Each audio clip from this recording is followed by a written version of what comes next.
All right, y'all, I want to talk about DC Comics. I've talked a lot about it on the channel. I will leave links in the description, of course, and I have discussed on numerous occasions how this whole not DC Universe per se, but DC Comics being axed in a lot of different areas. They lost like a third of their editorial staff. Um, just firings, layoffs, and a lot of people are blaming the virus. But we know as more news comes out that this was something that was inevitable. Look, there's a lot of problems that have to be addressed, but I do think I have some ideas as to what can get this company back on the rails. A lot of people are just gonna say, well, just get rid of the social justice garbage and they'll be fine. But it's a lot deeper than that. And I think that's an easy thing to say, and that's part of it, of course. Not insulting your consumers seems to be the thing that will get consumers to buy your products. But on a serious note, it goes a lot deeper than that. And DC suffers what a lot of companies suffer. And when you have like these massive entities, right, that have, it ain't even access, they own the products that are coming from, let's say, these DC characters, they don't have passion. They look at it as from the bottom line. Like, look, CEO of whatever, AT&T, whatever, they not coming all the way down to they probably haven't read a comic book in their life, right? I'm just using that as an example. Maybe they actually have. But there's those higher ups, they don't care about that stuff. It's like, okay, you guys deal with it. So that connectivity isn't there. So yeah, you get folks that can just run amok and run something into the ground, but there's no passion there. So they look at it from a bottom line standpoint. All right, get rid of it. Let's focus on movies. This isn't making us money like it should be, like we think it should be. So some of that comes from, I just thought the merger was a mistake. It was always, and obviously these guys having access to all of this media was always going to be a mistake in the long run. Short term, it sounds like a great idea because they'll be able to fund their projects. But the opposite effect is that, they don't have a passion, so they're going to allow people to just go in here and just run this bad boy into the ground. That sucks. And that's what happens. You get artists and editors and writers that are on Twitter insulting their fan base because, God forbid, someone didn't like some trash that you put out there. It can be a positive as far as the funding thing, working with a big entity. But if those guys don't have passion, it's going to be hard for them to understand what needs to be done in order to get this fixed. They ain't listening to guys like me. Again, they just look at the bottom line. It's not making money, axe it. Fire that person. That doesn't mean that they're going to actually facilitate getting it back on the rails. So I would prefer that they didn't have the Warner, even them. Like, I wish that someone that was rich had the money to purchase those properties, which is a pipe dream, but have money to purchase those properties and be able to invest, have passion in the projects, right? I've worked with even big businesses, but that were big in their own entity, not because they just had access to, they were trying to do this, trying to do that. I worked in the corporate world, but like my CIO, for example, when I was working technology for $1 billion company, my CIO wasn't afraid to get his hands dirty, and he didn't know everything about every aspect of technology, but he knew enough about it because he understood it. So if something was happening that was an issue in the company, he could come down from his spot. It wasn't necessarily micromanaging by any means, but he could get the thing back on the rails because he was connected to it and he understood it, right? So it could happen with big companies. It's just oftentimes that's not the case. Definitely if it's an entity that they just purchased from someone else, they just see the bottom line. They see the numbers and that's pretty much it, and that's all they care about. So I would love for someone to purchase it that had passion.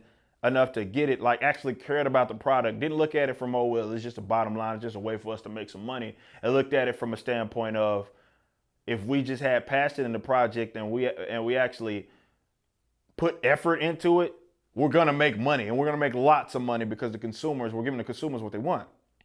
So I don't know, man. I feel like that has to be done, and it could be done, but it's a pipe dream. So it's very slim chance that that's going to be something that happens. So let's try to speak in a more realistic terms. Yes, the messaging is terrible. The product is terrible.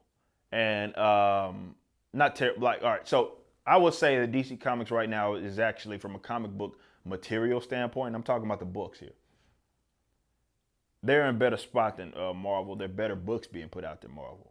I don't know if Marvel, because of Disney, they can like kind of put up with a lot of that trash. But yeah, their books are better. Rebirth was a great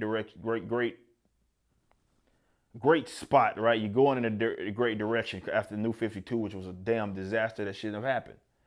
But like I say, I just feel like if you had people in positions of power, they could have saw that New 52 was a terrible mistake, right? And then they come out Rebirth and try to like correct those mistakes. Rebirth shouldn't even have to happen. There's continuity issues, and you basically have people that have been collecting books for decades, and then you kick them in the sack and basically say, yeah, we're gonna start this thing over. Like, come on, man. And that's gonna bring in new fans. And then the Twitterverse and the Instagramverse sort of confuses these weirdos. I guess they look at that from a marketing standpoint, like, oh, this is what the people want. And then to come to find out, the folks that's be cosplaying and making stand accounts and stuff like that don't actually read your books. They don't own any now long or short box. So you got to have guys with passion. But I think the most important thing is, from a leadership standpoint, you got to have guys that have a nutsack. And I guess to put it in a more gender neutral term, you have to have people that not only have passion in the project, but have enough fortitude to be able to step in when the thing gets off the rails, and to be able to look people in the eye and say that you shouldn't be on this project or something like that. Look, when you read a trash book, you have to look at the different levels and look at the different ways that this happened. How many levels, the funnel, right? How many levels, layers, did that have to pass through before it got on the shelf and you went and bought it on a Wednesday? How many? And when you look at it like that, you start to learn, like, well, wait a minute. There's a leadership problem. We can sit here and rag on the writers all day long, but the writers ain't the only problem. There's a leadership issue. They're green lighting this. So when you gripe about, the gripes are legitimate, social justice and all sorts of stuff being in these books, you got to go back and look at the fact that, well, wait a minute. Are the leaders compliant? Are they unable to assess talent? When they get to all these corny like diversity hires and diversity departments that want to ensure inclusivity, and they think that that's going to make them some money, or focusing and emphasizing that if comic books weren't already inclusive enough. What they really mean is they want to signal to people that don't read books, that prioritize that goofiness, because they can't dare to see a team of all white people, for an issue or so, without pulling their hair out. You got to have some people that in the positions of power, though, and say, you know what, no, you're off this book. You gave me this crap, this piece of garbage. You're off. Yeah, no, it's not going to work out. We're not putting that on the shelf. I've done videos before about like what I would do if I were in control of Marvel and DC, understanding the spots that they were in. And I talked about slimming down those products, which they obviously did at some point. They're cutting a lot of, and I think, what is it, Jim Lee that said in some interview that like a quarter of the books that they were putting out were either losing money or weren't even breaking even. It goes to show that the fat should be trimmed. And it also goes to show that, and I know Jim Lee, we love their work, and just because we love their work doesn't mean they're good in leadership roles. Some people that are great writers or great artists have been in the industry forever, and it does not mean that they are good like editors. It does not mean that they're good creative directors or anything like that, just because they have that particular talent. So I respect people that do. Obviously, those are going to be the best suited for the jobs, the guys that have been in the industry, and also, say they're writers, they're artists, and stuff like that. But they also have that'd be the perfect storm. But just because they do, you had a name recognition. You see these guys, familiar names. It's like, oh man, that guy's going to be a part of the production team for this, even the movie. You know what I mean? You're like, oh, he's going to knock it out of the park, and then it's trash. Because maybe that's not the job for them. Maybe they're actually good as artists, and maybe they're good as writers, and that's it. And there's nothing wrong with that. It does take a certain kind of man and woman to be a leader.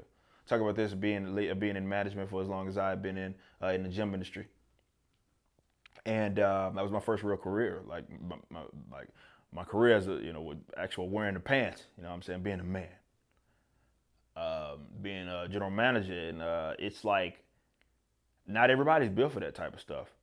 Not everybody's built for that type of stuff. You got to be able to fire people, hire people, assess talent, get the most out of your talent, and there's a balance between there. Like, that's not an easy thing to do, and not every individual is built for that. Just because you worked hard, just because you're known within the company, does not mean that you should be in a management role at all. So you got to have guys that are being able to manage people and talent and can do those things. But I think the most important is that I guess in DC and Marvel's case, the crazy people run the bad boy.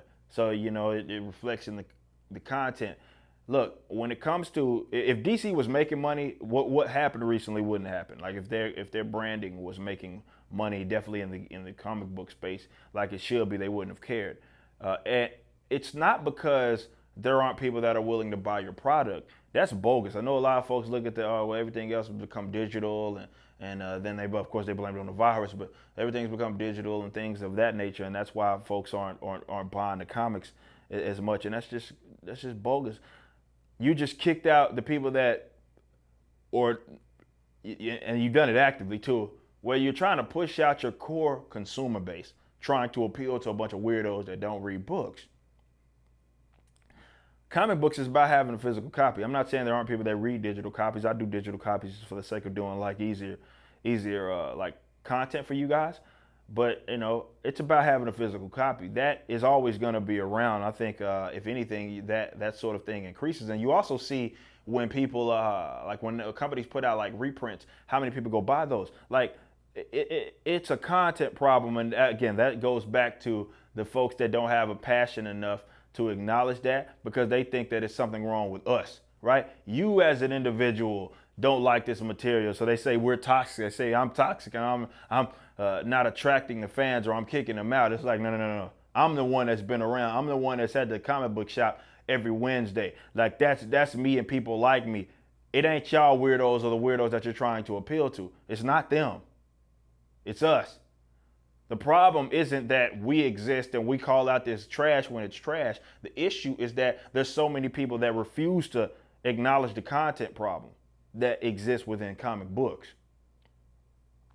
So I trim the fat first and foremost with the books and the titles and people that have books that should ever have books. People that are a limited series, one-off issue at best, one shot. That's all they get. Like, and I would assess that. What are people responding to, and get back to the basics. You can still attract new people by also not kicking out your core demographic. You don't have to sacrifice one for the other, and that's marketing 101. But also, it's just having when you sell a product, it's not unique to comic books, believe it or not. You sell a product, and you've been around. You know who your core consumer base is. You know who are the general people that you can depend on. What DC and Marvel have done over the last almost half decade to a decade is actively kick people out and say, we're no longer trying to even appeal to you, bro. And how dare you have those political and social positions. We're not making these for you. So you got to trim the fat, but you also got to have people that can manage folks enough to, when it comes to the talent and the people that are in leadership roles, there are people that are in positions that should never be got in those positions. People that are getting work that shouldn't ever get work. So you fix DC by getting leaders to lead and creators that can create, but not creators that just want to use the the books to do whatever goofy stuff they want to try to turn Batman into a character that's a shell of himself or something like that. That's not what this is about. The continuity, the canon, like those are things that can easily be acknowledged. Before the books were of a lot of quality, even books that probably I talked about this like Nomad, you know what I'm saying? And how books throughout the 90s were just so solid. And I'm not saying they always did well economically, but the content issue wasn't there. The content was solid. Now the content's lacking, the leadership's lacking, and you get people on Twitter because we can we didn't have access to the creators as much as we did back then, and now we do. And they have no issue sitting and telling you you're a piece of garbage because you dare to vote for a person or support a political position that they don't, and they'll lecture you and say the comic books aren't for you, and it's entire fan bases that have been there longer than they have. But those weirdos are now writing or doing artwork for books or doing artwork and books for characters that they never created. And then the ones that do create a bunch of goofballs. DC, you gotta trim the fat, but you also need to get some people with passion. And I don't know if that's gonna ever come because the people that are way, way higher up probably don't even give a crap about that. Get people in to perform to their strength, man. I think it's, we always see these editors and all these guys who are previous artists and stuff. It's like, yeah, I like that person's work too, but should they be in this position? I don't know. Probably not, because apparently they can't manage this asylum. Because again, the patience, the mental patience, they run this bad boy down. You know what I'm saying? It's all off the rails, and even to this day, and we've done several videos on this, and please go watch those. Even to this day, you got folks that are editors that are like co-signing trash, and it's like you completely out of touch, completely oblivious. So DC, trim the fat and holla at me. I love to consult for like a DC. I think that'd be pretty cool. Say, hey man, you're a big fan, super fan actually. What you thinking? Just lay it out there on you. But I'm probably on the blacklist, and it ain't because of my skin.